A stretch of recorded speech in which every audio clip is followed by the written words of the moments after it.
Noi ci siamo mossi in tempi non sospetti prima di Genova, finanziando con 15 milioni di euro le eventuali messe a norma e manutenzioni. Abbiamo chiesto di fare un monitoraggio di tutti i ponti appunto qualche mese fa e il monitoraggio ci dà una scheda per ogni ponte, quindi la situazione è una situazione buona e speriamo che continui così. A pochi giorni dalla tragedia di Genova, il governatore Zaia fa il punto sulla situazione delle infrastrutture nella nostra regione, evidenziando come siano monitorate già da tempo. La situazione al momento è sotto controllo, ha dichiarato.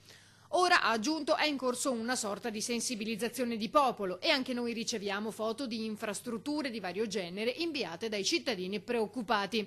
Naturalmente, prosegue Zaia, rispondo per le strutture di competenza regionale e molte di quelle foto riguardano situazioni che non lo sono. Il presidente ha poi commentato la gestione da parte dei Benetton in seguito al crollo del ponte. Io penso che sicuramente nelle prime ore, nei primi giorni sia stata mal gestita, nel senso che una presa di posizione ci voleva da subito.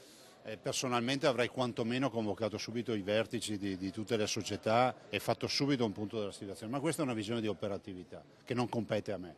Dall'altro dico anche che è bene oggi chiarire fino in fondo nel rispetto delle 43 vittime, anche per dar giustizia le responsabilità. Bisogna chiarire le responsabilità, fare in modo che siano certe responsabilità e chi ha sbagliato deve pagare.